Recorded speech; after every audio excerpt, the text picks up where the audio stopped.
코스피가 방금 5,900선을 돌파했습니다. 사상 최고치. 하루에 6.87% 급등하면서 5,872로 마감했고 장중엔 5,900을 뚫었어요. 뉴스에선 역사가 쓰였다고 난립니다. 그런데 같은 날 서울 변두리에선 또 한 집이 폐업 신고를 냈습니다. 한쪽은 불꽃놀이, 한쪽은 장례식. 같은 나라에서 이게 동시에 벌어지고 있어요. 어떻게 이게 가능할까요? 오늘 이 이상한 구조를 숫자로 풀어봅니다. 보고 나면 뉴스 보는 눈이 달라질 겁니다. 숫자부터 볼게요. 2026년 2월 청년 실업률 7.7%, 2021년 이후 5년 만에 최고치입니다. 청년 실업자만 28만 6천 명이에요. 그런데 더 충격적인 건 따로 있어요. 구직 활동도 안 하고 그냥 쉬었음으로 분류된 사람이 278만 명.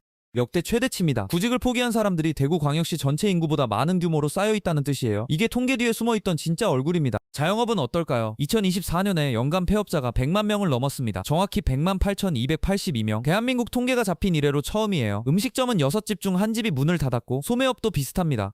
업종 평균 폐업률이 9%인데 음식 소매업은 16%대 2배 가까이 높아요. 그 추세가 2025년, 2026년에도 계속 이어지고 있습니다. 길거리 상가 한 블록을 걸어보세요. 공실 스티커가 반입니다. 그러면 이상하잖아요. 증시가 사상 최고를 찍는다는 건 보통 경제가 좋다는 뜻이에요. 기업이 돈을 잘 벌고 소비가 늘고 고용이 늘고. 그런데 지금 한국은 정반대입니다. 증시는 역사를 쓰는데 고용률은 24개월 연속 하락하고 있어요. 2년 내내 떨어진 거예요. 확장 실업률은 17.4%까지 올라왔고요. 이게 어떻게 가능할까요? 교과서에 나오는 상식으로는 설명이 안 됩니다. 사람들은 보통 이렇게 생각합니다. 주가가 오르면 나도 좋을 거야. 낙수 효과로 뭔가 떨어지겠지. 아닙니다. 지금 오른 돈은 여러분한테 안 와요. 왜냐하면 이 증시 상승의 연료가 딱 하나, 반도체 한 품목에서만 나오고 있거든요. 그리고 그 돈은 여러분이 사는 동네가 아니라 정반대 방향으로 흐르고 있습니다. 돈이 흐르는 경로를 보면 이 미스터리가 풀려요. 오늘 영상은 3가지를 풀어드립니다. 첫째, 지금 코스피를 끌어올린 진짜 엔진은 무엇인가? 둘째, 그 돈은 어디로 흘러가고 누구 주머니로 들어가는가? 셋째, 왜 내수와 고용은 거꾸로 무너지고 있는가? 마지막에는 여러분이 체감 경기와 뉴스 사이에서 휘둘리지 않게 해줄 사고 프레임 3가지를 정리해드립니다. 끝까지 보시면 뉴스에 코스피 신고가 같은 말이 나와도 속지 않는 구조적 눈이 생길 겁니다. 먼저 하나만 기억하세요. 증시는 경제가 아닙니다. 증시는 상장된 소수 대기업의 미래 기대 수익을 반영하고, 경제는 여러분이 일하고 소비하는 현실 그 자체예요. 이 둘이 같은 방향으로 가던 시대가 있었고 지금은 따로 노는 시대예요. 과거엔 대기업이 잘 되면 협력사, 고용, 임금, 소비로 연결됐거든요. 그 연결 다리를 부순 게 바로 지금 설명할 반도체 편중 구조입니다. 코스피 시가총액을 뜯어볼게요. 2026년 3월 기준으로 코스피 전체 시총이 약 4,892조 원입니다. 그 중에 삼성전자하고 SK하이닉스 이 두 회사만 합치면 2,108조 원, 전체의 43%입니다. 시총 내 반도체 업종 비중으로 따지면 36%로 역대 최고 수준이에요. 한 산업이 한 시장의 3분의 1 이상을 먹은 적이 한국 증시에선 단 한 번도 없었습니다. 2000년 IT 버블 때도 이 정도는 아니었어요. 지금 한국 증시는 반도체 증시라고 불러도 될 정도입니다. 수출로 봐도 마찬가지예요. 관세청 발표를 보면 2026년 4월 1일부터 10일까지 우리나라 수출이 252억 달러입니다. 역대 최대. 그중에 반도체 한 품목이 86억 달러, 전년 대비 152% 급증했어요. 전체 수출에서 반도체가 차지하는 비중이 34%까지 올라왔습니다. 1년 전보다 15.6% 상승. 이건 정상적인 산업 성장이 아니에요. 단일 품목이 국가 수출을 통째로 떠매고 가는 구조입니다. 엔진 한 개로 비행기가 나는 거죠. 그러면 이 반도체가 번 돈은 어디로 갈까요? 여기가 핵심이에요. 반도체 기업의 수익은 3군데로 흘러갑니다. 하나는 주주 배당, 하나는 설비 투자, 하나는 R&D와 임금. 그런데 삼성전자 외국인 지분율이 55.5%, SK하이닉스는 56.25%예요. 둘 다 절반이 넘습니다. 그러니까 배당의 절반 이상이 외국으로 빠져나갑니다. 연간 배당만 수조 원 규모인데 그 절반이 해외 연기금과 글로벌 펀드로 흘러가는 구조예요. 이건 구조적으로 어쩔 수 없는 문제입니다. 설비 투자는 더 심각합니다. 삼성전자는 지금 미국 텍사스 테일러에 공장을 짓고 있어요. 총 투자 규모 400억 달러가 넘습니다. SK하이닉스도 미국 인디애나에 패키징 공장을 짓고 있고요. 미국 칩스법 보조금을 받으면 그 돈으로 현지에 투자해야 하거든요. 그러니까 한국에서 번 돈이 한국 공장을 짓는 게 아니라 미국 공장을 짓는 데 쓰이고 있어요. 낙수는커녕 물이 반대로 흐르고 있는 거죠. 예전의 경제 모델이 여기서 이미 깨졌습니다. 반면에 내수형 산업은 어떻게 되고 있을까요? 같은 4월 1일부터 10일 수출 자료를 보면 승용차가 전년 대비 6.7% 감소, 자동차 부품도 7.3% 감소입니다. 자동차는 한국에서 국내 고용과 협력사 공급망이 가장 두꺼운 산업이에요. 1차, 2차, 3차 협력사까지 합치면 수십만 명이 먹고 사는 업종입니다. 그런데 이게 줄고 있어요. 반도체는 치솟고 자동차는 가라앉고. 이게 지금 한국 수출의 이중 구조입니다. 숫자 하나가 떨어지면 수십만 명의 월급이 떨립니다. 고용 수치는 더 뼈아파요. 국가데이터처 2026년 2월 고용 동향에서 고용률 43.3%, 전년 대비 1.0% 하락했는데 문제는 이게 24개월 연속 하락이라는 거예요. 2년 내내 떨어진 거죠. 확장 실업률은 17.4%까지 올랐습니다.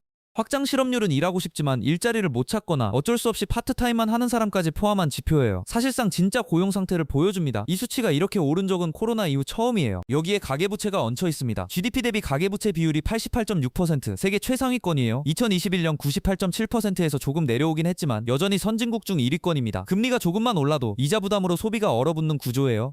한국은행이 금리를 함부로 못 내리는 이유도 이거입니다. 내리면 집값이 다시 튀고 부채가 더 커지고, 안 내리면 소비가 죽고, 양쪽이 다 지뢰인 상황이에요. 정리해볼게요. 지금 코스피가 오르는 건 반도체 슈퍼사이클 때문이에요. AI 수요가 폭발하면서 HBM 고대역폭 메모리가 불티나게 팔리는 거죠. 엔비디아 같은 미국 AI 회사들이 한국산 메모리 없이는 AI 칩을 못 만들거든요. 그런데 그 수혜는 소수 대기업과 그들의 외국인 주주에게 집중됩니다. 국내 고용, 내수, 자영업까지 돈이 흘러오는 경로가 지금 여러 군데서 끊어져 있어요. 그런데 여기서 반전이 하나 있어요. 우리가 당연하게 믿는 상식이 있습니다. 증시가 오르면 경제가 좋아진다. 이거 지난 20년 한국 데이터로 검증해보면 맞을 때도 있고 틀릴 때도 있어요. 핵심은 증시 상승의 원인이 무엇이냐예요. 내수 회복이 원인이면 경제 전체가 따라 오르고, 특정 산업의 글로벌 사이클이 원인이면 경제 전체와 어긋납니다. 지금은 명확히 후자예요. 반도체 글로벌 사이클이 원인이고 한국 내수는 변수로 들어가 있지도 않습니다. 역사를 한번 볼게요. 1999년 말부터 2000년 초까지 코스피가 1000선을 돌파하며 IT 버블을 탔습니다. 당시에도 체감 경기는 IMF 구제금융의 여진으로 처참했어요. 주가는 사상 최고를 찍는데 자영업은 무너지고 실업자는 쏟아졌습니다. 그리고 2000년 하반기에 IT 버블이 꺼지면서 코스피는 반토막 나고 체감 경기까지 다시 한번 크게 흔들렸죠.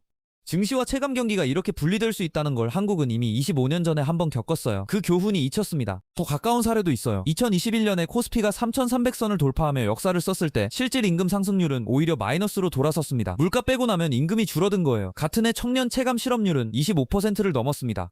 주식 계좌는 빨간불인데 통장은 마이너스, 그리고 그 다음에 증시는 고점 대비 30% 넘게 빠졌고, 남은 건 고점에 물린 개미 투자자들과 더 깊어진 양극화였어요. 이 패턴을 기억해두세요. 지금 또 반복되고 있어요. 이걸 평균의 함정이라고 불러요. 비유 하나로 설명할게요. 10명이 한 방에 있습니다. 9명은 만원씩 가지고 있고 한 명이 1억 원을 가지고 있어요. 평균은 1000만원. 그런데 9명의 현실은 만원이에요. 평균 지표만 보면 모두 부자처럼 보이지만 실제로는 한 명만 부자고 나머지 9명은 가난한 거죠. 지금 한국 경제가 정확히 이 그림입니다. 삼성전자, SK하이닉스 주주가 1명이고 자영업자, 청년 근로자가 9명이에요. 평균 지표는 계속 좋게 나옵니다. 진짜 질문은 이거예요. 지금 이 랠리의 수혜를 누가 받나? 첫 번째 집단은 외국인 투자자. 삼성전자 외국인 지분만 55%가 넘습니다. 두 번째는 국내 기관 투자자와 연기금. 세 번째는 이미 주식을 많이 보유한 고액 개인 투자자.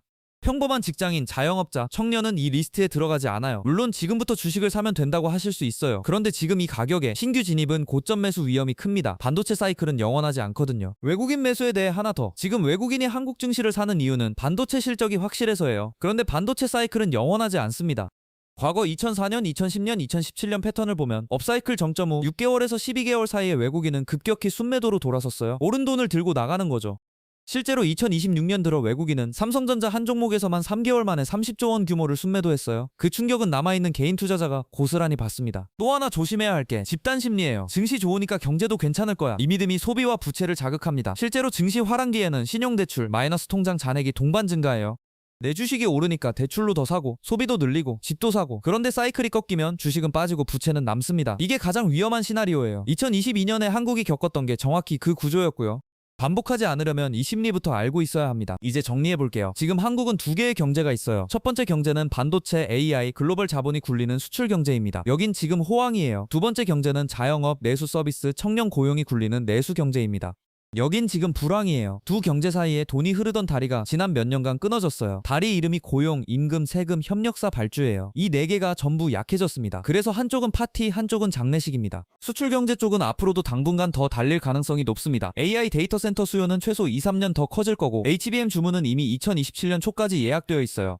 삼성전자와 SK하이닉스는 이익 신기록을 계속 갱신할 확률이 높습니다. 그러면 코스피는 더 갈 수 있어요. 6000선, 6500선까지 얘기하는 증권사도 있거든요. 그런데 그게 내수로 흘러올지는 별개의 문제예요. 지수와 실물이 같이 가지 않을 수 있다는 걸 이미 봤잖아요. 내수 경제는 반대입니다. 대한상공회의소 전망에 따르면 2026년 국내 소매유통시장 성장률은 0.6%, 최근 5년 내 가장 낮은 수준이에요. 사실상 제로 성장입니다. 소상공인 800곳 조사에서 응답자의 89%가 경영 환경이 올해와 비슷하거나 더 나빠질 것이라고 답했어요. 가장 큰 애로는 내수 부진이고 그 다음이 경제 불확실성, 수출 부진 순이었습니다. 현장의 체감은 이미 이렇게 지표로 찍히고 있어요. 통계는 거짓말을 안 합니다. 자영업 폐업 100만 시대가 뭘 뜻하는지 다시 볼게요. 음식점, 카페, 소매점이 이렇게 대량으로 문을 닫는다는 건 두 가지 의미예요. 하나는 소비가 안 된다는 뜻, 하나는 그 자리에 있던 일자리가 사라진다는 뜻입니다. 자영업 고용이 전체 고용의 약 23%예요. 한국에서 4명 중 1명이 자영업으로 먹고 살거나 자영업체에서 일하고 있다는 뜻이죠. 여기가 무너지면 고용 통계가 자동으로 악화됩니다. 지금 우리가 보고 있는 게 그거예요. 한국은행은 지금 딜레마에 빠져 있어요. 내수 살리려면 금리를 내려야 해요. 그런데 금리를 내리면 가계부채 88.6%에 불이 붙습니다. 집값이 다시 튀고 부채 폭탄이 커져요. 정부가 가계대출 증가율을 1.5%로 억제하려는 이유가 여기에요. 그러면 유지해야 하나? 유지하면 자영업과 소상공인은 이자 부담으로 계속 쓰러집니다. 어느 쪽을 택해도 피해가 나오는 구조예요. 경제학에서는 이걸 정책 함정이라고 부릅니다. 역사 전례를 하나 볼게요. 일본의 1990년대입니다. 일본은 1990년대 내내 수출 대기업은 세계 시장에서 엄청나게 벌었어요. 도요타, 소니, 파나소닉. 그런데 내수는 20년 가까이 디플레이션에 갇혔습니다. 니케이 지수는 오르내렸지만 대다수 서민의 실질 임금은 제자리였어요. 잃어버린 20년이라고 부르는 시기죠. 수출 호황이 내수로 흐르지 않는 현상. 일본이 먼저 겪었고 지금 한국이 입구에 서 있어요. 일본의 교훈을 먼저 읽은 사람만 준비할 수 있습니다. 앞으로 시나리오는 셋입니다. 낙관 시나리오는 반도체 호황이 설비 투자와 임금 상승으로 이어져 내수가 따라오는 것. 기본 시나리오는 지금 같은 이중 구조가 1, 2년 더 유지되면서 증시는 오르고 체감은 힘든 상태가 계속되는 것. 비관 시나리오는 반도체 사이클이 꺾이면서 증시가 빠지고 내수도 계속 약한 상태에서 충격이 겹치는 것.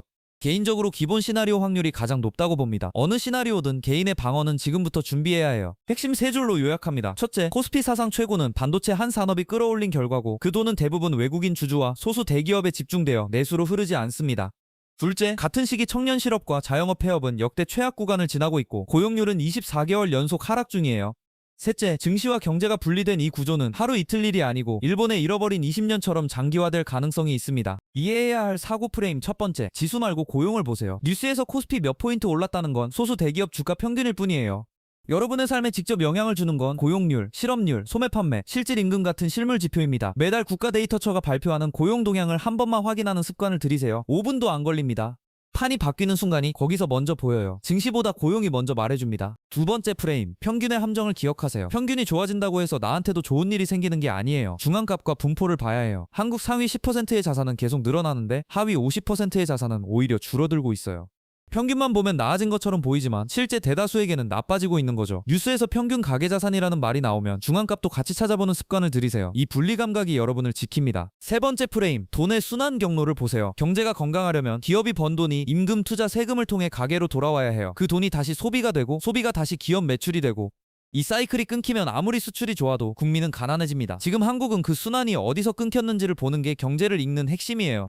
임금에서 끊겼는지, 투자에서 끊겼는지, 협력사 발주에서 끊겼는지를 구분하면 뉴스가 다르게 보입니다. 마지막으로 한 가지, 한국 경제는 망하지 않았어요. 오히려 반도체와 AI라는 엄청난 엔진을 손에 쥐고 있어요. 문제는 그 엔진이 만드는 동력이 몸 전체로 퍼지지 않고 있다는 거예요. 엔진은 돌지만 바퀴가 헛돌고 있는 셈이죠.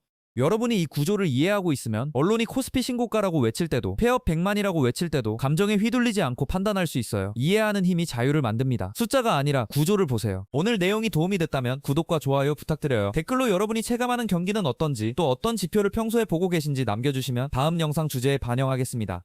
매크로 경제와 한국 경제의 구조를 뉴스보다 깊이 읽는 눈 저희가 계속 만들어갑니다. 다음에도 구조적 분석으로 돌아오겠습니다.